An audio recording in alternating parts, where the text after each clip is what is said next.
আসসালামু আলাইকুম। আমি Mohammad Sajjad Rahman Himel, cyber security student and learner. তো বিগত পার্টে আমরা দেখছি কিভাবে পাসওয়ার্ড স্পেলিং এবং ব্লাড হাউন্ড ব্যবহার করে অ্যাক্টিভ ডিরেক্টরির কে ইনুমারেট করা যায়। তো আজকে এর ইনুমারেশনের লাস্ট পার্ট, অর্থাৎ পাওয়ার বিভাগের মাধ্যমে কিভাবে ম্যানুয়ালি এবং অটোমেটেডভাবে অ্যাক্টিভ ডিরেক্টরি বা এডি ল্যাব কিভাবে ইনুমারেট করা যায় তাই দেখব। তো এর জন্য ২টা মেথডই আমি করছি। সিরিয়ালি সাজায় রাখছি যাতে পুরো প্রসেসটা আপনাদের বুঝতে সহজ হয়। তো প্রথমত একটা লিঙ্ক, ২টা লিঙ্ক আছে। তো এটা কপি করে নিই। এবারে আমাদের অ্যাটাকার মেশিনে যাই। তো যেহেতু আমরা জানি যে আমাদের কাছে একটা ইউজার ক্রেডেনশিয়াল আছে, তো সেই হিসেবে আগের মতো আমরা এখানে লগ ইন করে নিই। ওকে,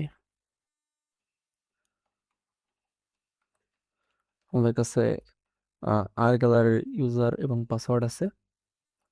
আমরা আর গ্যালারি লগ ইন করবো।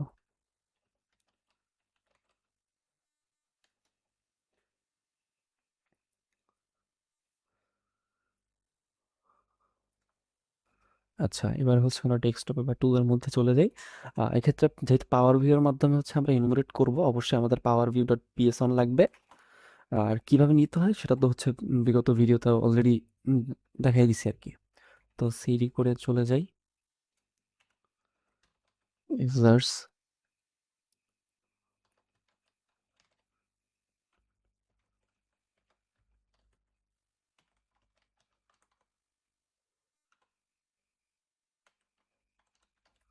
টুলস ইউজ করি। এই যে কোথায় পাওয়ার ভিউ ডট পিএসএন অলরেডি আছে, এবং এটাকে এক্সিকিউট করার জন্য আমাদেরকে পাওয়ার শেলটি বাইপাস করতে হবে, অর্থাৎ এক্সিকিউশন পলিসিকে বাইপাস করতে হবে।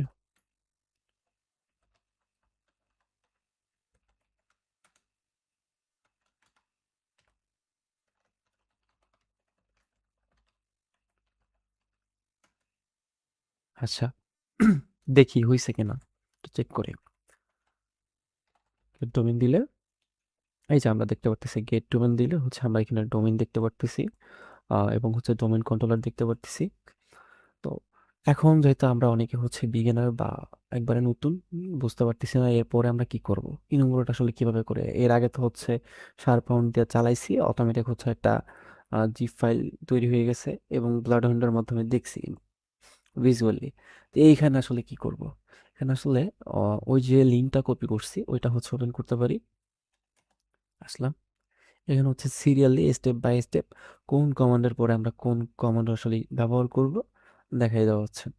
এখানে এই যে কি বলে, পাওয়ার বি মডিউল ইনস্টল করার জন্য এটা দরকার নেই, আমরা অলরেডি আইডেন্টিফাই পেজে চলে আসছে। এখন যদি আমরা এই যে হুমাই গ্রুপস, হুমাই প্রিভ, অর্থাৎ কি কি পারমিশন বা প্রিভিলেজ দেয়া আছে ইউজারের জন্য দেখি, তো স্টেপ বাই স্টেপ। আমি আমি কে আমি কি এন্ট্রি অথরিটি, তারপর হুমাই গ্রুপস, গ্রুপস, এই যে আমার জন্য এই গ্রুপস দেয়া আছে। বাকি অ্যাডমিনিস্ট্রেটরের মধ্যে, তারপর কি এন্ট্রি মধ্যে আছি। হ্যাঁ, এরপরে আছে আবার যদি প্রিভিলেজ দেখতে চাই, এই ইউজারের জন্য কি কি প্রিভিলেজ দেয়া আছে। প্রিভ,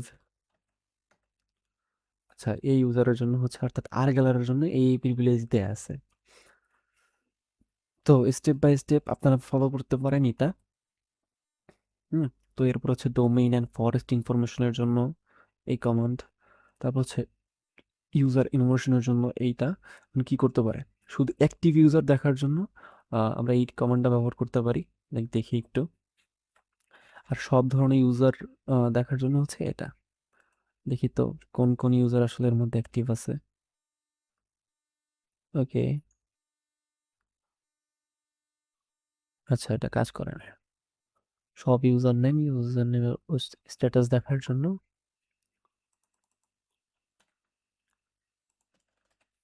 এদের-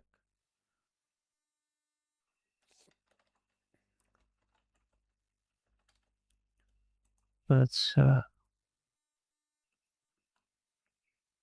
সেই ইউজার খুঁজে খুঁজে বের করতে পারে না আর কি। যাই হোক, আচ্ছা, অ্যাডমিন গ্রুপ খোঁজার জন্য হচ্ছে এইটা দেখি এটা কাজ করে কিনা।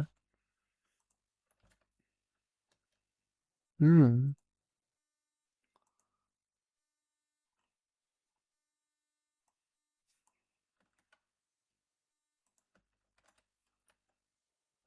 ও, যেহেতু হচ্ছে নর্মাল ইউজার হিসেবে আছে, আমরা ডোমেইন বা কন্ট্রোলার হিসেবে নাই, যার কারণ হচ্ছে আমরা এইগুলো খুঁজে বের করতে পারতেছি না। যদি হচ্ছে আমরা ডোমেইনের সাথে অন্তর্ভুক্ত কোনো ইউজারকে এনুমারেট করতে পারি, এটা যেহেতু একটা নর্মাল ইউজার আর কি, আর্গেলার এর কাছে তেমন একটা পারমিশন নাই, যার কারণে হচ্ছে কমান্ডগুলো এখানে এক্সিকিউট হচ্ছে না।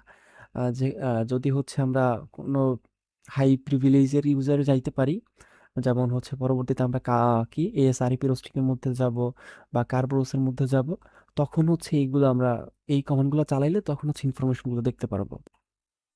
তো আপাতত জাস্ট কমান্ডগুলো দেখে রাখি এখান থেকে, পরবর্তীতে যখন হাই প্রিভিলেজ কোনো ইউজারের ক্রেডেনশিয়াল পাবো তখন হচ্ছে এগুলোর থেকে ডাটা বের করতে পারবো।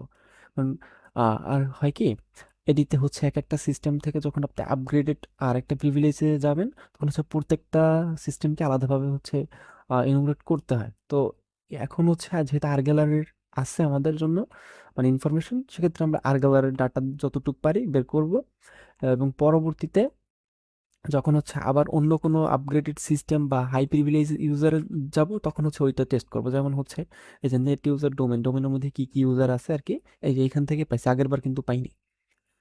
তো এখানে কিন্তু আমরা দেখতে পাচ্ছি ওই যে কি ব্লাড হোল্ডার মাধ্যমে কিন্তু আমরা দেখছিলাম যে এই যে কে টেস্ট আছে, আর্গলার আছে, তারপর হচ্ছে এসবিসি ব্যাকআপ আছে।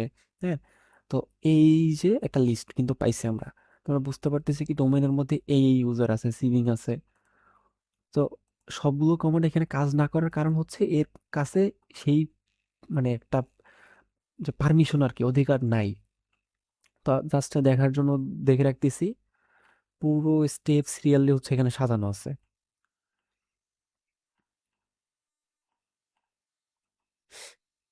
ওকে, আচ্ছা, এখন আসি একটা মজার পার্ট, সেটা কি, যেহেতু এইটা হচ্ছে কি আলাদা আলাদা ভাবে একটা একটা করে কমান্ড লিখে আপনার ইনোভেট করতে হইতাছে, তাই না? যে একটা একটা কমান্ড লিখবো, আমরা তো হচ্ছে এতগুলো কমান্ড দেখা গেছে সবসময় মনে নাও থাকতে পারে, বা লিখতে একটা ঝামেলা, প্লাস প্রত্যেকটা আলাদা আলাদা সমস্যা হয় কি আউটপুট স্টোর করতে।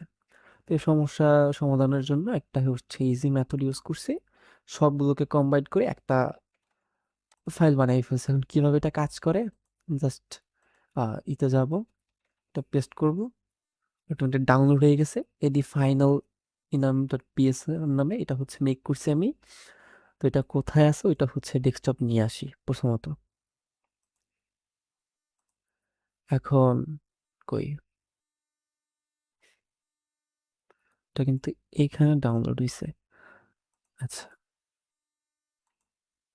কাট করে ডেস্কটপে দিয়ে আসি, যেহেতু ডেস্কটপের মধ্যে আছি। ও, অলরেডি এখানে আছে। আহ আমরা যেহেতু আগেই দেখাইছি যে কিভাবে হচ্ছে কালি থেকে উইন্ডোজে নিয়ে আসতে হয়, তো আশা করি ওইটা সবাই পারবেন।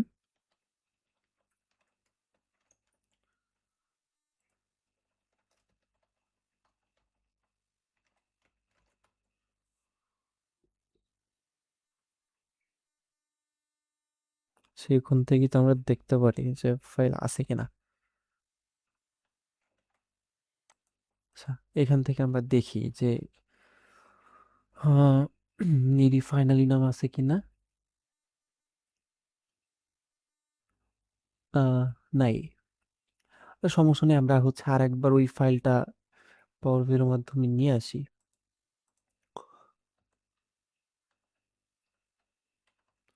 পাইথন সার্ভার ক্রিয়েট করলাম।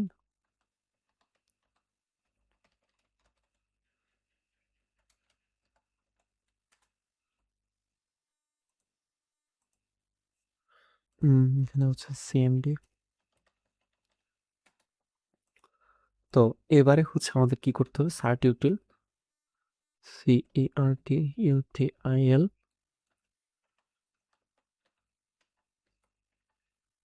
URL case file HTTP কালির হচ্ছে পাসওয়ার্ড 130। তারপর হচ্ছে ফাইল নেমটা কি ছিল?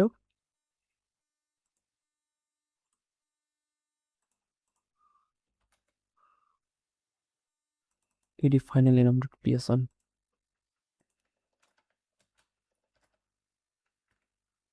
ওকে, সাকসেসফুল। এখন আমরা একটু আচ্ছা, এখন হচ্ছে আমরা পাওয়ার শেল আবার হচ্ছে সুইচ করি .exe। এলএস করলে আমরা দেখতে পারবো কোথায়, এই যে চলে আসছে কিন্তু এটা। হ্যাঁ, তো PowerShell EP bypass, execution policy bypass করলাম। ওকে, তা আবার হচ্ছে পাওয়ার ভিউটা রান করি।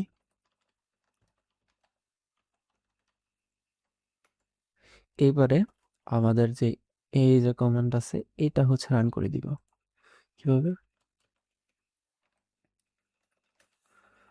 জাস্ট আর কিচ্ছু করতে হবে না, ওইটা জাস্ট রান করে দিব। এখন ওইটা দেখতে পারতেছি অল রেজাল্ট সেট কোথায়, টেম্প সি, কি সি ফোল্ডার, সি এর মধ্যে, সি ড্রাইভে টেম্পের মধ্যে অল ইনাম, অল ফুল কি এডি ফুল ইনাম নামে একটা হচ্ছে ফাইল ক্রিয়েট হয়েছে। এখন হচ্ছে আমরা ওইখানে যাই, সিডি সি টেম্প, যাই দেখি একটু, এলএস করি। এখানে কিন্তু দেখতে পারতেছি এই যে একটা ফাইল কিন্তু আসলে ক্রিয়েট হয়েছে। এখন হচ্ছে এটার মধ্যে যাই, এডি ফুল ইনাম, এলএস করলে আমরা কিন্তু দেখতে পারতেছি এখানে ফুল এই যে ইউজার আইডেন্টিফাইয়ের জন্য এইটা, শেয়ার আইডেন্টিফাইয়ের জন্য এটা, নেটওয়ার্ক ইনোভেশন করতেছে, সার্ভিস ইনোভেশন করতেছে, কম্পিউটার ইনোভেশন করছে, গ্রুপ ইনোভেশন করছে, শেয়ার এবং ইউজার সবকিছু কিন্তু আলাদা একসাথে। জাস্ট কি করলাম আমরা হচ্ছে একটা পিএসএন ফাইলটা করলাম, রান করলাম এবং সব কিছু কিন্তু একসাথে হচ্ছে রান হয়ে গেছে। এখন সহজভাবে দেখার জন্য আমরা এখান থেকে জাস্ট দেখি কোথায়, তো সি ড্রাইভে যেতে হবে। আসলাম সি ড্রাইভ, এরপর হচ্ছে টেম্পের মধ্যে এই যে কখন তৈরি হয়েছে কিন্তু ডেট সহ, এই যে আজকের ডেটে দেখি এখানে কি কি আছে, যে প্রিভিলেজ কি আছে এবং গ্রুপ কি আছে। এন্টি অথরিটির মধ্যে আছি আমরা। এখানে হচ্ছে এই যে আইডেন্টিফাই, তারপর শেয়ারের জন্য জাস্ট এই যে অ্যাডমিন সি আইপি শেয়ার, এই তিনটা জিনিস শেয়ারের জন্য আছে। আর নেটওয়ার্ক শেয়ার করতেছে, কি কি পোর্ট ওপেন আছে, আইপি কি আছে। হ্যাঁ, এই যে সমস্ত কিছু একবারে হচ্ছে ইনোভেট করতেছে এবং ওর মধ্যে কি কি আইপি আসলে চলতেছে, 7.2, 133, মানে পুরো হচ্ছে ওই যে আমরা কি করি ওয়ারশার্ক দিয়ে যেমন নেটওয়ার্কের লক চেক করি যে কোথায় কি হচ্ছে, ট্রাফিক আর কি। তো এখান থেকে কিন্তু পুরো হচ্ছে ডাটা লক চলে আসছে। এখানে হচ্ছে কি সার্ভিস কি কি অ্যাভেলেবেল আছে সেটা দেখতে পারতেছি। তো এই যে কম্পিউটার, এটা হচ্ছে ইউজারের লিস্ট, কি কি ইউজার আছে, প্রত্যেকটা ইউজারের জন্য কি কি ইউজার আছে, তারপরে ইউজার এসআইডি দেয়া আছে। হ্যাঁ, কার কোন কোন কিসের গ্রুপের মধ্যে আছে সব ডাটা দেয়া আছে একবারে। তো এইভাবেই আসলে এটাই হচ্ছে দেখতে পাচ্ছি প্রত্যেকটা ইউজারের জন্য যে কম্পিউটার নেম কি আছে। হ্যাঁ, ইউজার গ্রুপ এসআইডি ট্রু সব কিছু দেয়া আছে, সব কিছু। তো এই ছিল আর কি কিভাবে আমরা পাওয়ার ভিউর মাধ্যমে হচ্ছে ইনোভেশন করতে পারি। এটা আগেরটা ছিল ম্যানুয়ালি, এটা হচ্ছে অটোমেশন। তো আশা করি সবাই বুঝতে পারছেন, আর কারো কোনো কি কনফিউশন নাই। আর যদি থাকে তাহলে হচ্ছে পরবর্তীতে জানাইতে পারেন।